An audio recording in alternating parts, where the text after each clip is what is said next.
Now we're working on one of the most important things you should do when owning a steel boat. But to make it happen, we're going to be put to the test. They're telling us that we also have to cut the davits, which are too tall.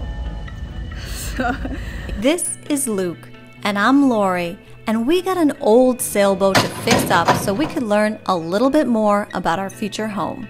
But this project has taken us on a wild ride, from some crazy discoveries to some windy expeditions, and we're just getting started. So if you want to be part of this adventure, subscribe to our channel, like this video, and ring that bell. It's a totally free way to keep the journey alive. We left off with us looking for a new home for the Lahakai and ourselves. But before we even get back to the construction on the boat, we have to get it clean, get it lifted, and get it there.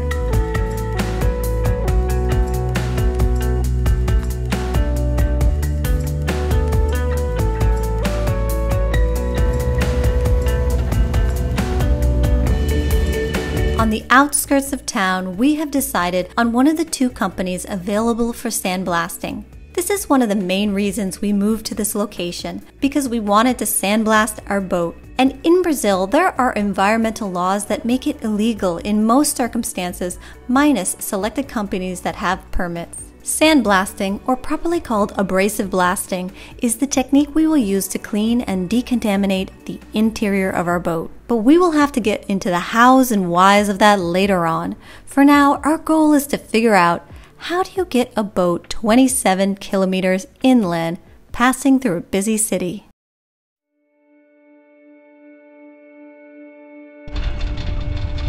But first things first, if we're going to clean the steel, we're going to have to clean the boat.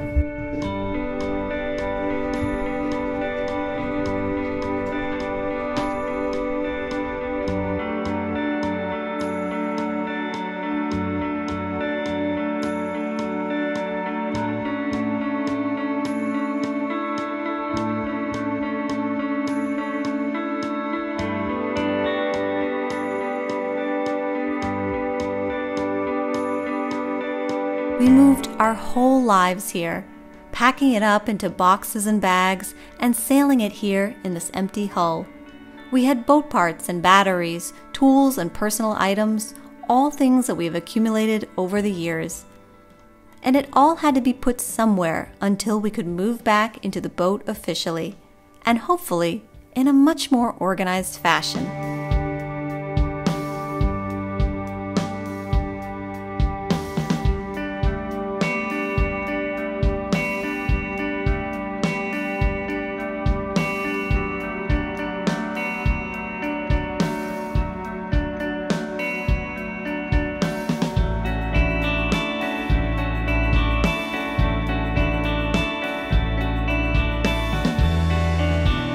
With the boat empty, we filled the convey to its brim and checked off the first item on our list. We are going through the painstaking task of taking everything out of the boat. I am inappropriately dressed for very cold weather, and it's kind of like mildly cold.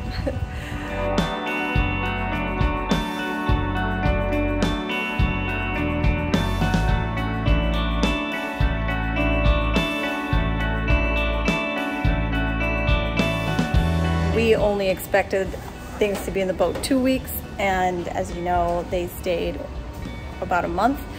So a lot of the stuff that we did get out before when we left the boat the first time, the electronics and some personal things, but a lot of it had remained because we just simply didn't have enough space to bring it all with us, and that means a lot of it endured water damage, and some of it is a little moldy.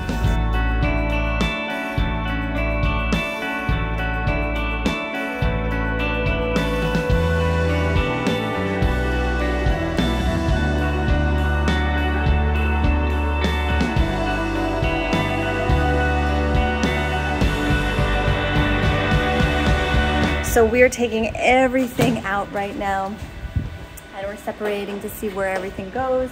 This is gonna go to the shipyard.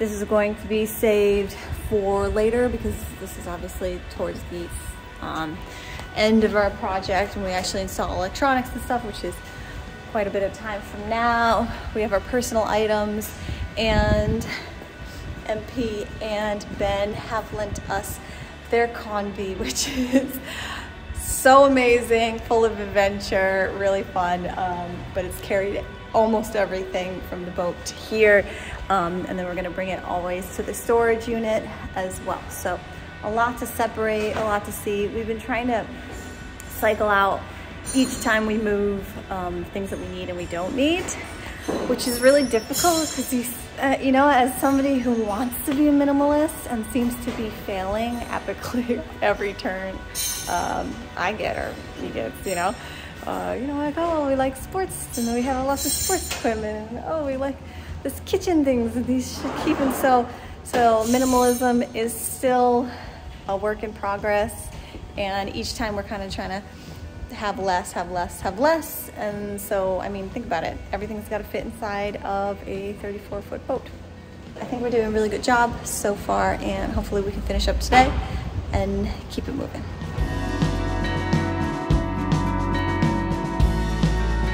Since we were still looking for a place to stay, and we had not found a shipyard yet, we decided to rent a storage unit so we could have a large enough space to keep all our junk till the time was right.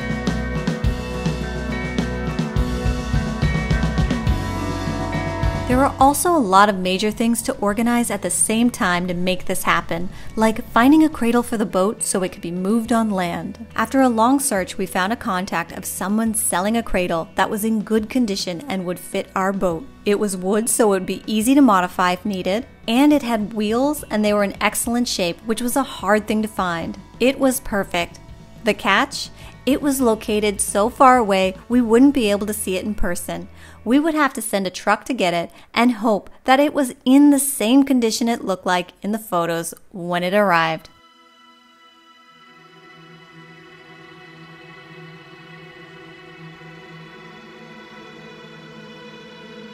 Hey guys, we are at the Marina Itajaí to be able to take out the boat today. It's a really big day because we've been waiting for the last month to be able to do that.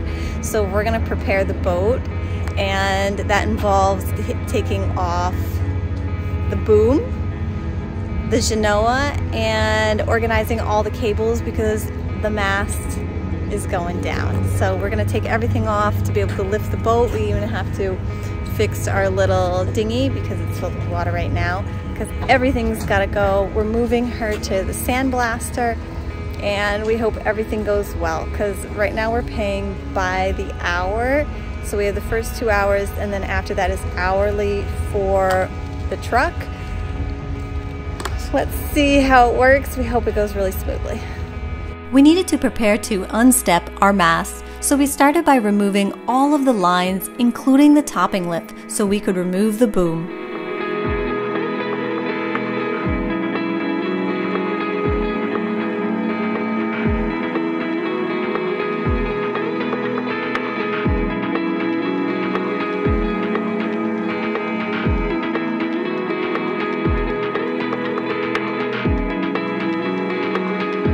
There are several cables that pass through the upper deck into the mast for various electronics, but we'll talk about these more in the future when we permanently install them. The cables need to leave the mast and then enter the cabin below, but we wanted to prevent any water from leaking into the living area, so we welded the stainless steel pipe that curved downward to prevent water from entering while allowing the cables to be easily threaded through. We removed each cable and labeled it accordingly so we'll know how to connect them again once we finish our electrical installation. Luke then organized all of the halyards on the mast so they wouldn't swing free when the mast was removed.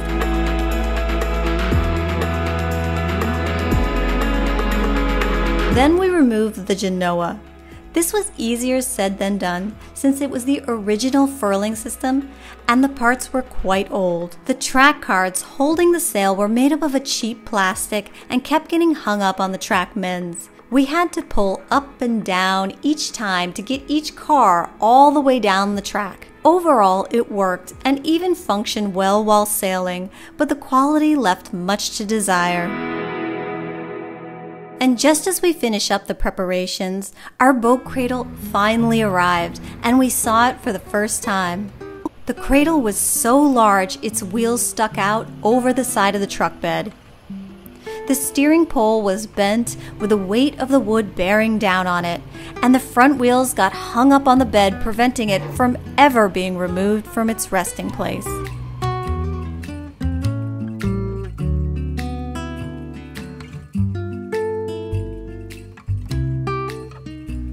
After seeing us struggle moving the cradle up and down and back again, the workers at the marina kindly offered to give us a hand. They had been racing around this enormous forklift all day and seemed more than entertained to put it to good use.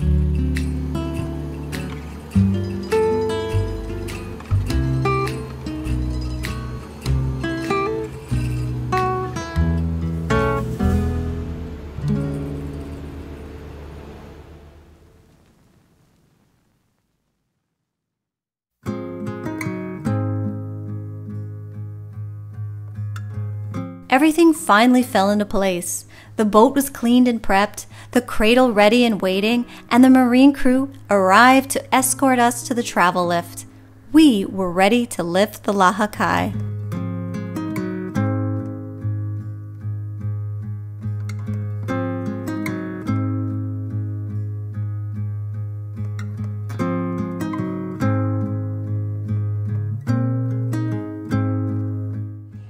I'm in front of the marina right now, and we are taking the boat out of the water. It is epic.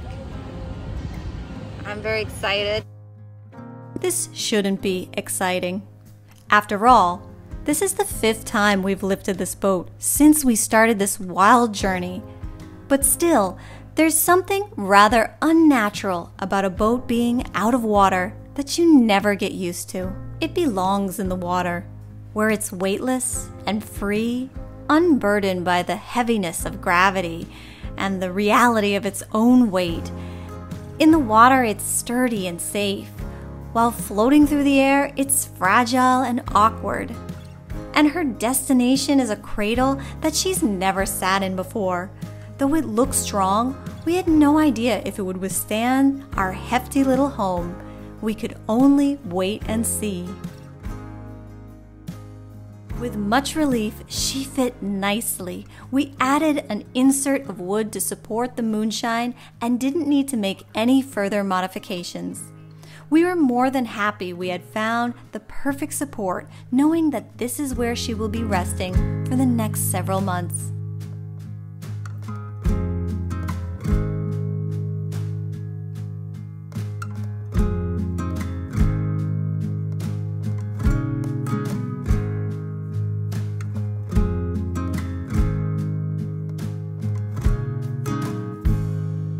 Even though things aren't really coming together the way we planned them to be, we're supposed to have the support, the carreta, come here, and we were going to already have the truck here to take it, the flatbed truck to take it all the way to Sandblaster. The flatbed truck isn't only going to come tomorrow because the marina, whatever they use to take down the mast, is broken. And so they just took us out of the water and put us on the support, and that's it. So we're gonna wait until tomorrow for us to be able to move the entire thing onto this truck. What I don't understand is how we're gonna take the whole thing, the support and the boat, onto the truck. It's super confusing for me. Very anxious about it. Can't wait to just have it done and in place. Moving a big boat is really nerve-wracking. But there was no guarantee that the next day the machine would be fixed, and the truck was scheduled to come first thing in the morning. So the crew decided to use the forklift to remove the mast that day so we could keep it moving.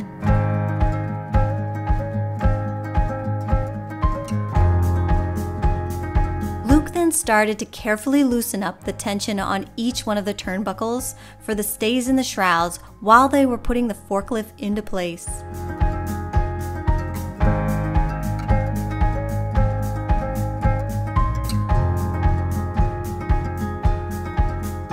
The key was to gently lift the mast up to support the weight while Luke released all of the connections.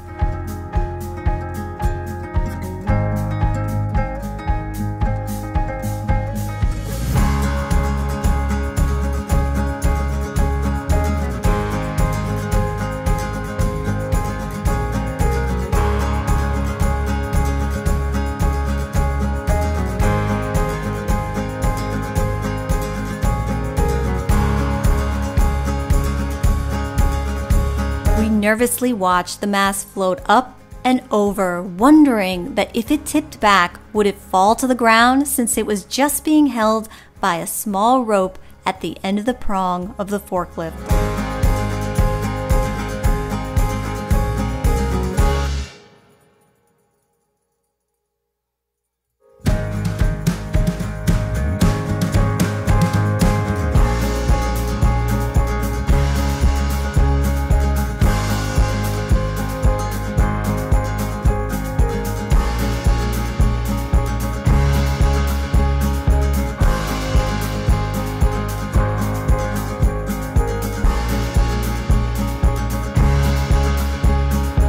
But of course it was a success. The team at the marina were as professional as they were full of smiles. The entire time we felt like our boat was in good hands.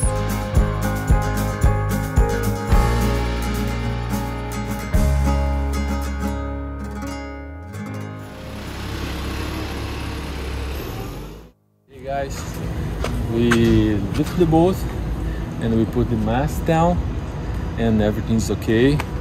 Everything's good. It was a long day. Tomorrow we move the boat to Sandblaster. It's a good day.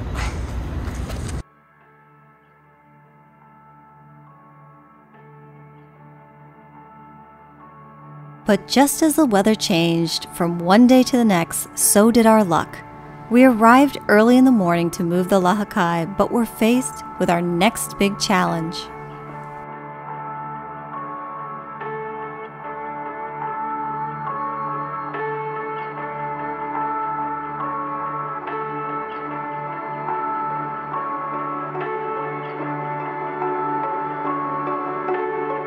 At the marina, we are supposed to take the boat and put it onto the truck and transport it to the Sandblaster.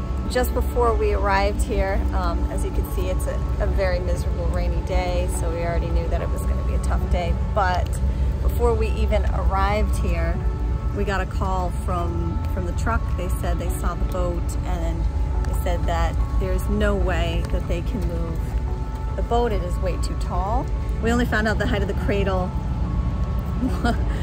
the day that we lifted the boat out of the water, so there's no real way of knowing what the height was because the owner didn't even know the height and he was not at the actual cradle where it was stored, but he guaranteed that the boat would fit in it. So the boat fits in it, but it's enormous, the cradle, and it's not super tall, but it's tall enough to create a big enough problem. And the problem is that now the boat will not fit under the telephone and electrical wires when we transport it. So it's a huge problem, and now they're telling us that we have to not only cut the cradle, it's wooden, so that's not a big deal, but then we also have to cut the davits, which are too tall.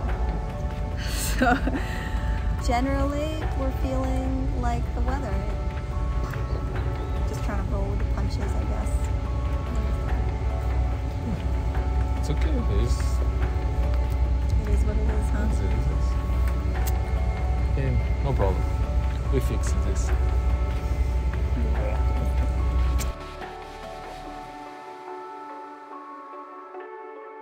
What do you think, little guy? It's not having this rain. It's not having this rain. It's cold.